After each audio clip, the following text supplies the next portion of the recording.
The victims were ordinary people doing ordinary things. A teenager and his girlfriend parked on a quiet road. A woman celebrating the 4th of July with a coworker. A college student and his girlfriend relaxing at a lake. A cab driver finishing his shift in the city. What they shared was geography, all in the San Francisco Bay Area and nothing else. No connections to each other. No traceable pattern between them and their attacker. The randomness was deliberate. As investigators would later understand, it was part of the design. The killings began on December 20, 1968. David Faraday was 17 years old. Betty Lou Jensen was 16. They were parked on Lake Herman Road near Benicia, California, a stretch of rural road known locally as a lover's lane. The attack came without warning. Faraday was shot in the head beside his car. Jensen was found 30 feet away, shot 5 times in the back as she tried to run. No robbery. No apparent connection between the victims and any known suspect. The crime scene yielded almost nothing of investigative value. 7 months passed. On July 4, 1969, Darlene Ferrin, 22 years old, and Michael Majo, 19, were parked at Blue Rock Springs Park in Vallejo, California. A car pulled up alongside them. A figure approached with a flashlight, then gunfire. Ferrin died. Majo survived, badly wounded. Roughly an hour later, a man called the Vallejo Police Department from a public payphone. He calmly directed officers to the scene. Then he told them he had also killed the couple on Lake Herman Road the previous December. Then he hung up. The killer had just inserted himself into his own investigation. Within weeks, he would give himself a name.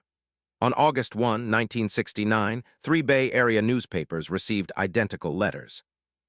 The San Francisco Chronicle, the San Francisco Examiner, and the Vallejo Times-Herald. Each letter demanded the paper publish the attached material on its front page, or the killings would continue. Each letter also contained 1/3 of a 408-symbol cipher. The author called himself the Zodiac. The cipher was a complex substitution code using invented symbols, conventional letters, and punctuation characters. Law enforcement could not crack it. A schoolteacher named Donald Harden and his wife Betty solved it within a week. The decoded message began, "I like killing people because it is so much fun."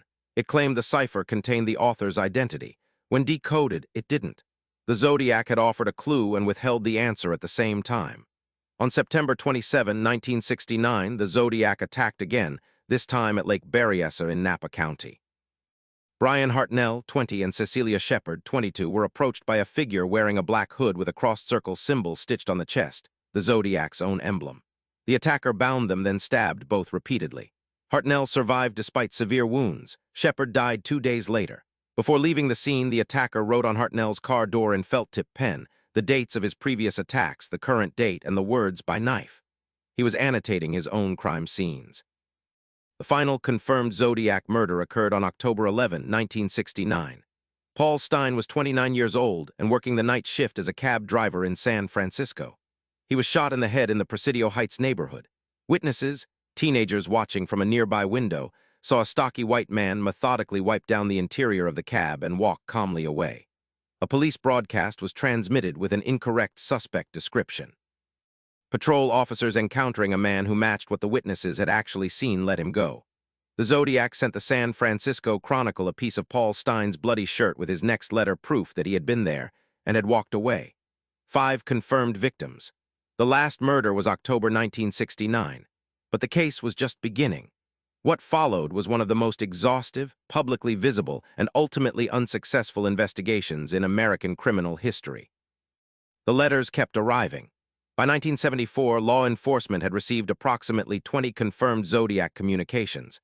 They included threats, taunts, a second major cipher, the Z340, 340 symbols long, and specific details that only the actual killer could have known.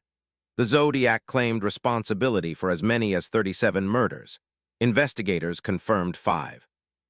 The investigation fractured across jurisdictions. Solano County, Vallejo, Napa County, the San Francisco Police Department, and ultimately the FBI all held pieces of the case, and coordination was imperfect. Investigators interviewed hundreds of suspects over the following decades. The most prominent suspect to emerge was Arthur Lee Allen, a former elementary school teacher and convicted sex offender living in Vallejo. He was first brought to investigators' attention in 1971, when a friend reported that Allen had spoken about wanting to hunt humans and had mentioned the name Zodiac before the letters became public knowledge. Allen wore a Zodiac brand watch. He owned the same type of ammunition used at Lake Herman Road. His physical build was consistent with the witnesses' descriptions. Investigators searched his trailer in 1972 and found materials that appeared disturbing in context. They interviewed Allen multiple times across 2 decades. In 1991, Michael Majow, who had survived the Blue Rock Springs attack 22 years earlier, was shown a photographic lineup by investigators. He pointed to Arthur Lee Allen's photograph as the man who had shot him. Allen died on August 26, 1992, from kidney failure without ever being charged. Then, in 2002, the San Francisco Police Department used advanced forensic technology to extract DNA from the stamps and envelopes of the Zodiac letters. A partial male DNA profile was obtained, concrete biological material, directly handled by whoever had written those letters. It was entered into CODIS, the National Criminal DNA Database. No match. It was compared against the known DNA profile of Arthur Lee Allen. No match. It was tested against other suspects as new persons of interest emerged over the following years. No match. In December 2020, a team of amateur codebreakers, David Orenchak, Sam Blake, and Jarl Van Eyck, achieved something investigators and cryptographers had failed to do for 51 years. They solved the Z340 cipher. The decoded message read, in part, "I hope you are having lots of fun in trying to catch me." It contained no new information about the killer's identity. As of 2026, one Zodiac cipher remains unsolved. The Z13, just 13 symbols long, believed by some investigators to contain a name. It has never been decoded. Forensic genealogy, the technique that identified the Golden State Killer in 2018 by building a family tree from crime scene DNA, has been attempted on the Zodiac profile. The sample is too degraded and incomplete to generate a viable genealogical match. The most powerful forensic development of the last decade cannot be applied here. The Zodiac's partial DNA profile remains in the database, unmatched, waiting. What the Zodiac's letters reveal about him is arguably more disturbing than the murders themselves, not because of what they describe, but because of what they demonstrate about the person writing them. Criminal psychologists and behavioral analysts who have studied the correspondence consistently identify several signature patterns. The first is an intense and sustained need for public recognition. The Zodiac did not operate quietly. He demanded attention, set deadlines for newspapers, threatened consequences for being ignored, and constructed a detailed public persona, a name, a symbol, a cipher identity. This is strikingly different from the behavioral pattern of most serial offenders who act to avoid detection. For the Zodiac, the letters were not a liability. They were a core motivation. The crimes produced the letters. The letters produced the audience. The audience was what he was after. The second pattern is contempt, pervasive and performative. The tone throughout the correspondence is condescending toward both law enforcement and the public. He corrects the investigation's failures. He mocks detectives by name. He writes to newspapers as though conducting a leisurely correspondence with inferiors. FBI behavioral analysts have characterized this profile as consistent with a highly organized offender exhibiting strong narcissistic traits, someone who derived satisfaction not only from the killings, but from the public demonstration of his immunity from consequences. The third element is the strategic use of the ciphers. The Z408, sent first, was solved within a week. The Z340 took 51 years and required a multidisciplinary team combining linguistics, mathematics, and computational analysis. The Z13 has never been decoded. Whether this represents increasing sophistication or deliberate calibration of difficulty, the ciphers functioned as a long-running performance. Proof of intelligence, promise of revelation, delivery of nothing that mattered. The killer was managing how much of himself to reveal. The targeting behavior also tells investigators something. The Zodiac selected strangers in semi-isolated locations, a rural road, a park, a lakeside, a city neighborhood at night. There was no apparent victim selection based on personal relationship, financial motive, or traceable grievance. Behavioral analysts describe this pattern as opportunistic selection within a defined geographic territory. The Bay Area was the stage. The victims were interchangeable. What mattered was the act itself, the exercise of lethal power, followed by the public announcement of it. What has never been explained is the silence after 1969. No confirmed Zodiac murders occurred after October of that year. The letters continued through January 1974, 52 years ago, and then stopped entirely. Whether the Zodiac died, relocated, was incarcerated for an unrelated offense, or simply chose to stop is unknown. That disappearance is itself a behavioral data point. It suggests someone capable of extraordinary self-regulation, a person who could commit documented murders, maintain a years-long public correspondence with law enforcement and the media, and then vanish by choice. The partial DNA profile in the database belongs to that person, and it has told investigators nothing about who he was. CTA 1213 Min.